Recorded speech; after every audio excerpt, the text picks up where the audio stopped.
CJ Ohuabunwa has committed to Florida State, marking the third linebacker in the class, and more. Good news is coming for the Seminoles.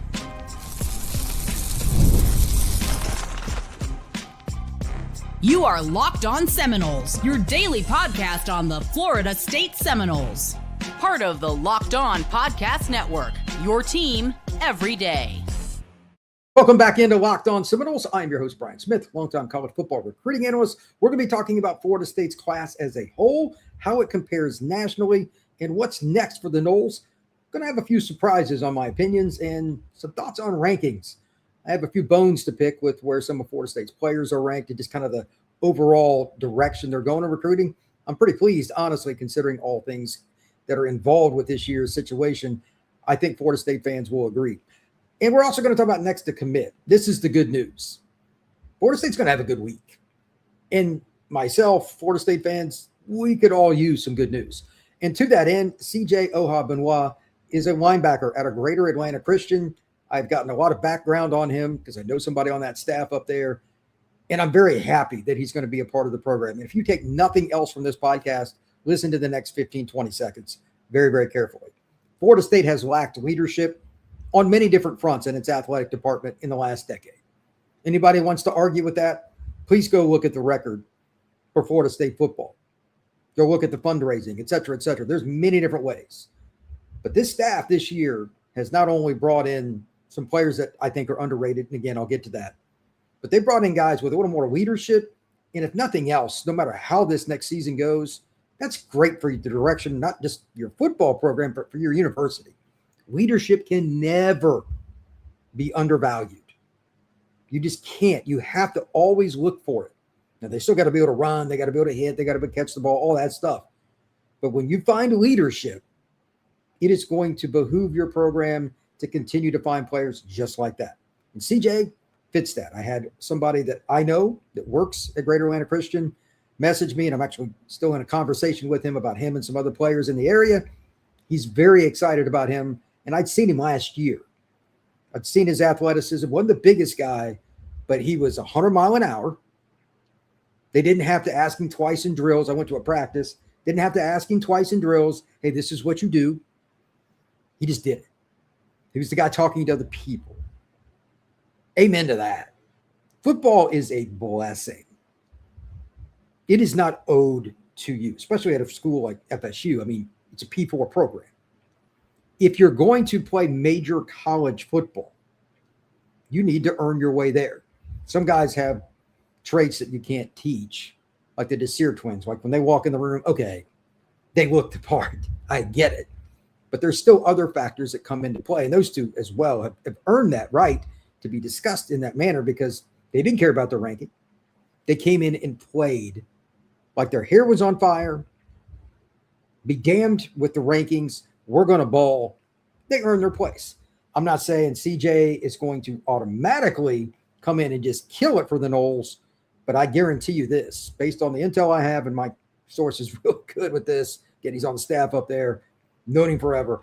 I believe this will be a scenario where the kid comes in and at minimum is a special teams guy, and he's going to be able to play multiple spots. And as he learns Tony White's defense, this is where the next step will be taken. You can never have enough guys that can help direct what's going on. I've said this several times here lately on this show, as well as my other podcasts here on the Locked On Podcast Network, the Portal Pod. Linebacker is impossible in today's game. It is impossible. I say the following in all sincerity. When the RPO plays come, and they come hot and heavy, Indiana led the nation last year in RPO plays. They just won the title. It's important. Sometimes a linebacker physically needs to be in multiple spots at once. Obviously, you can't do that. So you have to be able to make sure everybody's at least pre-snap in the right spots. He's the kind of guy that can set Florida State's defense up that way. He's the kind of guy that can motivate guys to want to learn the playbook better. I had a coach recently at a practice tell me it really comes down to nothing more than technique. I mean, like he explained, like, I know that's boring, but all this is technique. Because like everybody's super talented. Look at what Saban says all the time, talking about the motivation factors, and everybody kind of copycats off that. I would too. Guy had like 7 rings. I get it. You're going to sign X amount of talent at a Florida State, an LSU, Alabama, who's motivated. And when I say that, I'm not talking about when their cleats are on and they're on the grass or on the turf. In the meeting room, in the weight room, when you're going to have the option to go out and party or get sleep that you need, all those little things, those are the guys that are successful. CJ kind of fits that.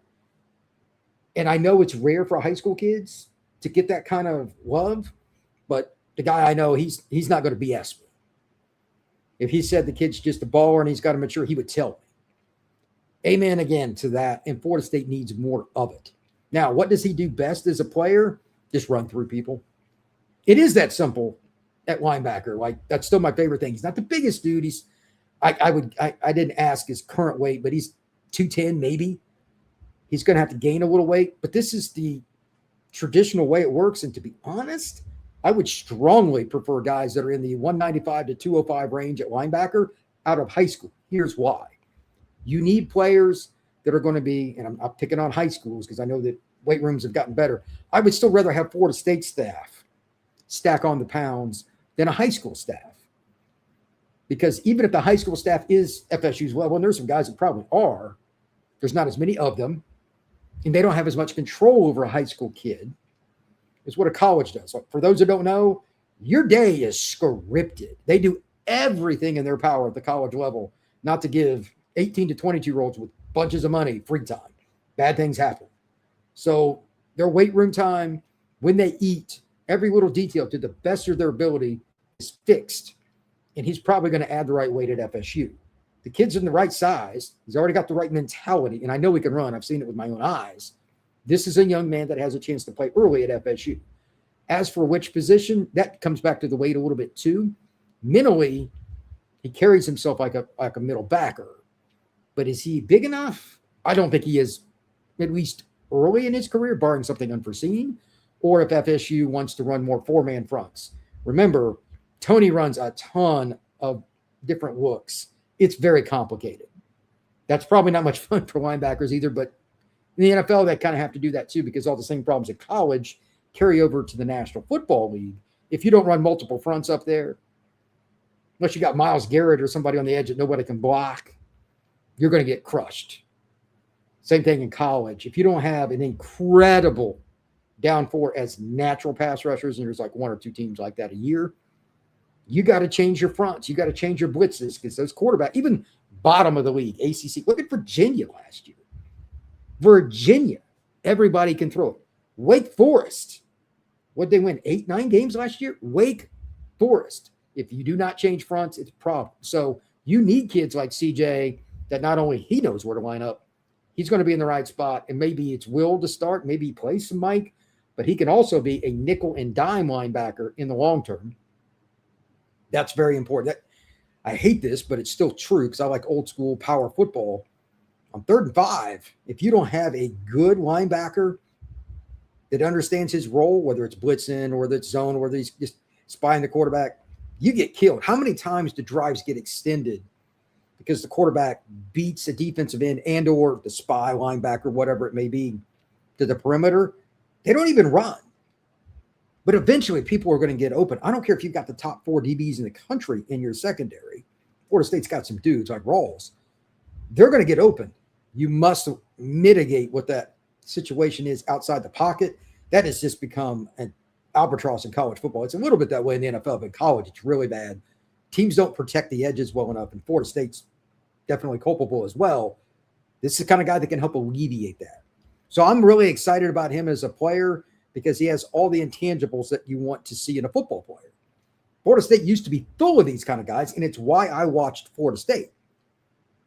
I enjoyed Florida State even when they weren't my favorite team to watch every day, but with their, especially if their defense was on the field, I liked watching their defense more than their offense. And I mean, Charlie Ward changed my perception of football, but their defense, the way they did it, it was simplistic in a way, but they funneled everything to the middle of the field. And if you did get to the outside that enough speed to do something about it, but they didn't allow that. Florida State needs to get back to that level. And again, I think CJ is one of those players. So when we come back, we'll talk a little bit about why did they take a third linebacker in this class. I have a very direct answer on that. Who's next to commit and wherever this class is going. I think it's a little bit better than what people think. That is next right here on Locked on Seminoles. Today's show is brought to you by Indeed. Workplace chaos can show up fast. That's where Indeed Sponsored Jobs comes in. Indeed Sponsored Jobs helps you reach candidates who actually fit what you're looking for based on skills, experience, and location. And finding the right person can make all the difference, whether it's building a business or building a winning team. Look, it doesn't matter if you're somebody like me that's in football and you're looking for somebody that's a writer, that's a podcaster, whatever it may be, it's still about the fit. And you've got to get your presentation of what you're doing with your organization in front of the right person. Sounds pretty simple. It is not. Do you know the right organization to help you, such as Indeed, to get that done? Well, they've been doing it for a long time and they get so many people in the door. It's the number one opportunity for you. And to be honest, I've used Indeed in a lot of different ways throughout my life. You should as well. Spend less time searching and more time actually interviewing candidates who check all your boxes. Less stress, less time, more results. When you need the right person to cut through the chaos, this is a job for Indeed Sponsored Jobs. Listeners of this show will get a $75 sponsored job credit to give your job the premium status it deserves at Indeed.com/podcast. Just go to Indeed.com/podcast. Support our show, Locked on Seminoles, by saying you heard about Indeed on this show. Indeed.com/podcast. Terms and conditions apply. Need to hire? This is a job for Indeed Sponsored Jobs. 3 linebackers. Why is that? We're going to get into that in a second, and I want you to think about it. What position besides offensive line is Florida State not hit? On that end, make sure you check out the Everydayer Club. Let's make sure that you're finding out more about it down below in the description. You can get all of your shows on the go without any ads. Check out the Everydayer Club. But let's discuss why 3 linebackers. There was discussion about this on a couple of different places, different message boards, and it's a fair question. In today's world, linebackers, as I noted in the first segment, they get exposed. I don't care what you do.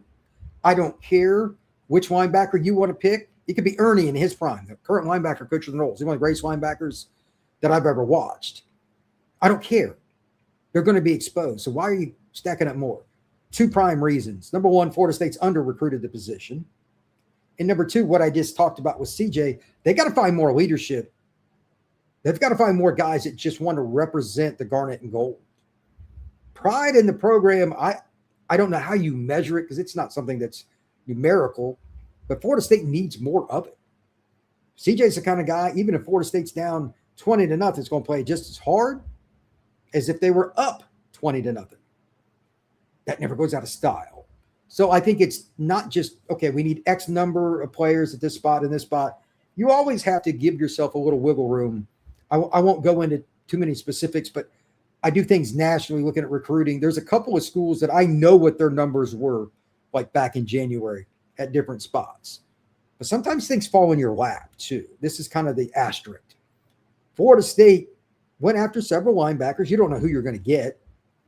You lose one guy, you gain one guy, blah, blah, blah.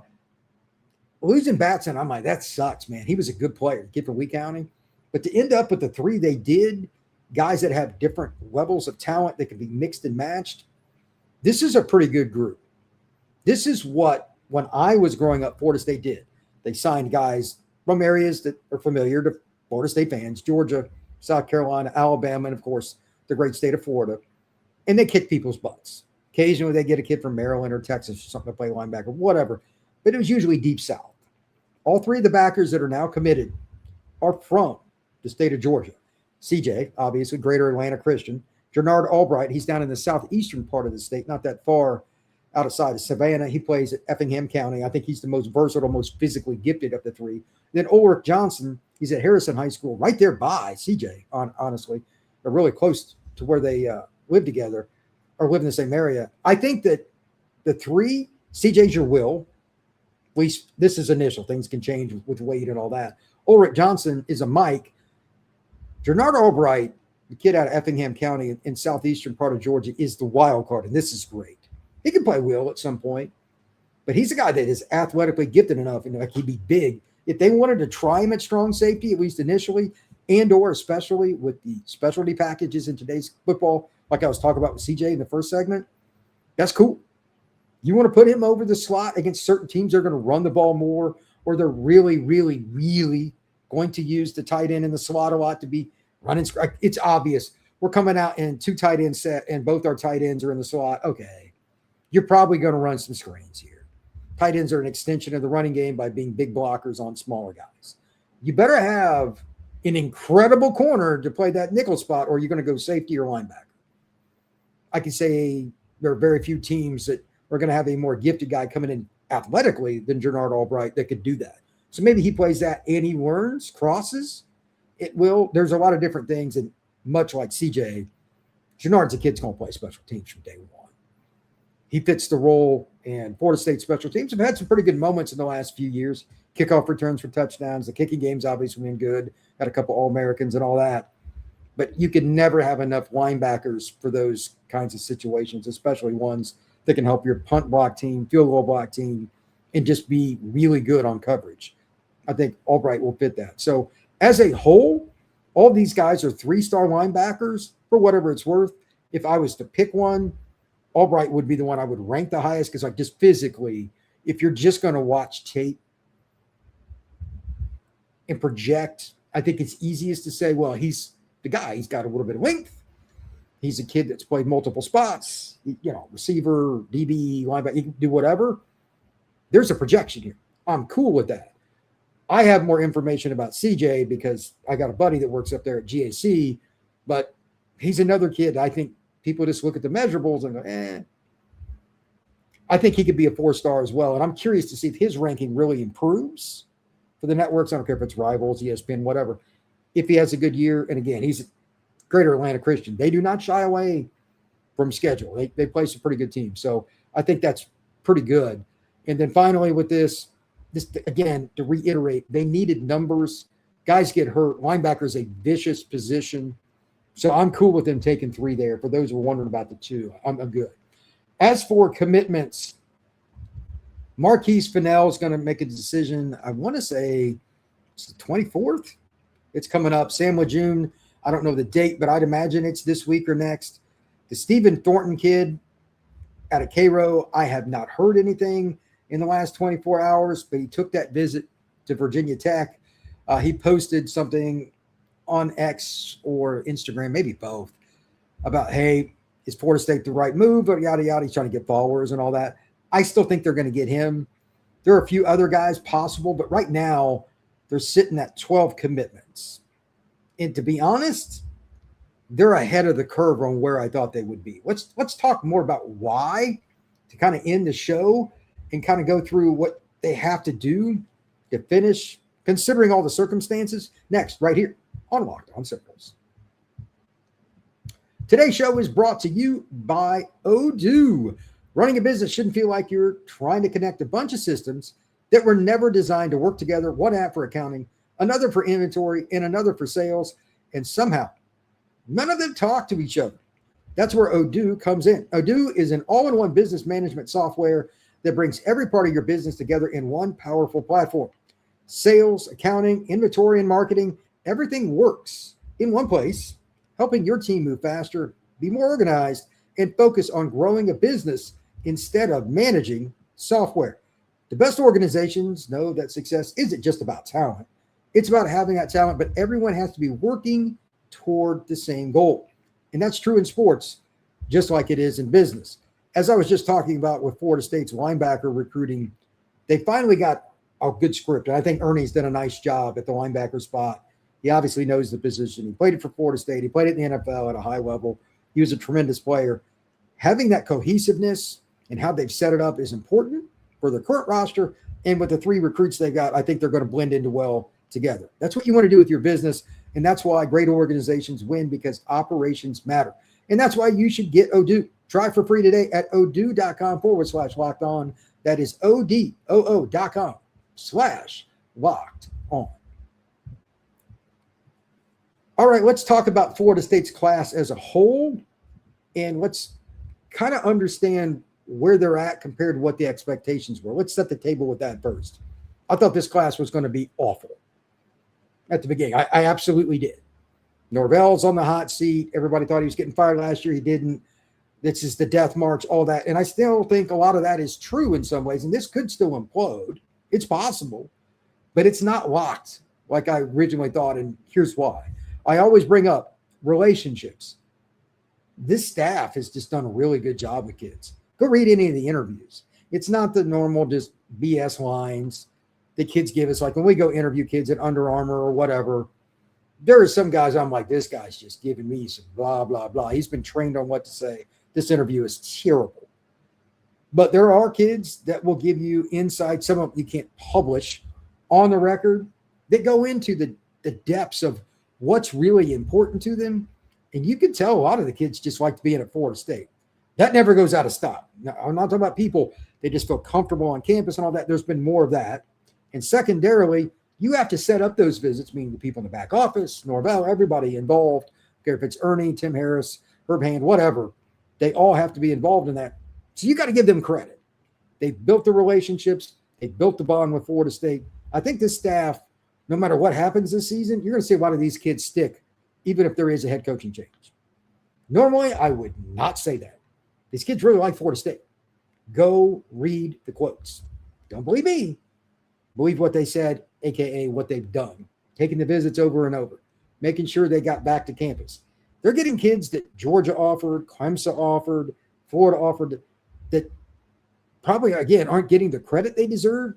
I expect a few more guys to honestly be moved up in the rankings if they play like I expect them to this fall. And to that end, I want to talk about the class just top to bottom. That there is, by the way, no specific order with this. There's no preference or anything. But let me give you a couple of points. One of the twitchiest kids in the country is Sean Green. He's out of Camden County, down in the southeastern part of the state of Georgia, just a little bit south of Savannah. The program's always got players. The big tight end that's at Georgia, they're excited about the sophomores there. And they've just got guys all over the place. Well, Sean Green tore it up last year, and he's also a guy that tore it up the year before, and he was good at Under Armour when I saw him play live this year. That's a kid that I think can play early at Florida State. Although he's a slot, say, well, Brian, they've got slots. They may end up running 4 wide again. This might be a little more traditional Florida State moving forward at times because Sean Green's good. Jayden Miles is your big back out of Baton Rouge Catholic. That kid, like his offer to Florida State was really early. I want to say it was his first major offer, if I remember right. But anyway, Ohio State was his last visit, and Florida State still got him. Good sign. I already talked about Jernard Albright today. Very versatile linebacker. I think he's a guy that can end up being a 4-star and probably should, but we'll see. Eric Valks is a kid that's out of Mississippi. He's a little undersized, but super athletic and versatile as a defensive lineman. Take that kid in a year. I would. Anthony Cavallero, this is the famous Florida State frame. Miami and Florida have done this too. Little undersized, starting to finally grow into his body, but he's long.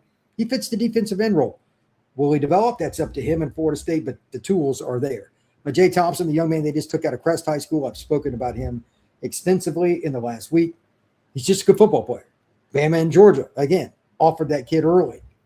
Crest High School, one of the best programs in the greater Charlotte area. This is the kind of guy that you want every year. I'm good with it. Jackson Holly, another Georgia kid. He's a little bit undersized. He did add some weight, depending on who you believe. He's up over 220 now. He's right where he needs to be. Another North Atlanta kid. He's at Roswell High School. I would have no problem saying that Florida State's taken 20 of these kids minimum in the last 20 years because they always seem to get that under-the-radar 3-star kid that's finally kind of growing into his body. Jackson Holly fits that. Jamari Foreman's underrated. I don't know why he's ranked just mid 3-star on Noel's 24/7's, well, the 24/7 network and Rivals and all that. I think he's going to be a guy that plays pretty early at FSU. CJ I talked about extensively today. Logan Flaherty plays at the wrong high school, just be blunt.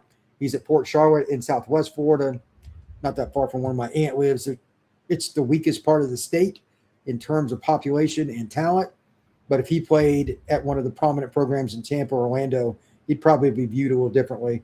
He's a good football player. Olrick Johnson's your middle linebacker down the road, and then Connor Wynn's going to be your move or slash H-back. All 12 of the guys they have in this class, I'm like, they can play. There's nobody in there I go, man, I don't see this.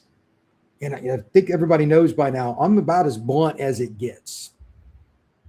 These are 12 good football players, and they've got a handful more. The only question I have now, how many do they add? what's their objective? And B, for the love of mankind, can they get some offensive linemen? There's no way I can end this without bringing that up. They still don't have an offensive line committee. The Yarborough kid that they're going after isn't announcing to the 11th of July. That is what it is. Maybe it's Florida State, maybe it's Washington, maybe it's somebody else. I do not know. They put a lot of time and investment into him. We shall see. And I don't care what he's thinking today. If he's waiting all the way to July 11th, there's a lot of negotiating that can go on. So we'll see. But they need to add a couple more offensive linemen for sure. But other than that, honestly, as much as I have hammered Norvell, and I think he's done a poor job in recruiting overall at Florida State, I have no problems with this class because they have a ton of high upset guys, which is probably where you're going to be when the record is what it is. And they've got kids that have got bonds with Florida State, as I already mentioned earlier in the show. I'm okay with it. Maybe it'll get a little bit better and they can land somebody else. I don't know. But the 12 kids in the boat, none of them are like, this is dead weight. It's a better class than what people think. We'll see how much further they can go. That still obviously needs to add pieces, another 7-8 guys. But Florida State, like if they add Bunnell as combo running back / slot, Samuel June, one of the better D linemen in the country, and Stephen Thornton, like if you're at 15 within a week, it's a pretty good group. So hats off to Florida State for that. Thank you for watching Locked On Seminoles. I truly appreciate you stopping in. Please hit that like, hit that subscribe, hit that notification bell, and share the spot. If you like Florida State, want somebody else to find out what's going on with recruiting, I'm your guy. We will definitely be talking recruiting year-round with Florida State. We'll soon get into a little bit more of a season outlook. I'm going to start talking about PFF numbers and some other things that are associated with Florida State. But the biggest thing right now, until we get through all this recruiting stuff, is just finishing it out. This past weekend was the end of the open period. Now we're in the dead period. Kids are going to decide. This stuff will be over in about 2.5 weeks. And then it'll just be straightforward to the season. And it's just full steam ahead on 2026 and the first couple of games, New Mexico State, SMU, Bama, etc. So please like and subscribe. We will see you again soon on Locked On Seminoles.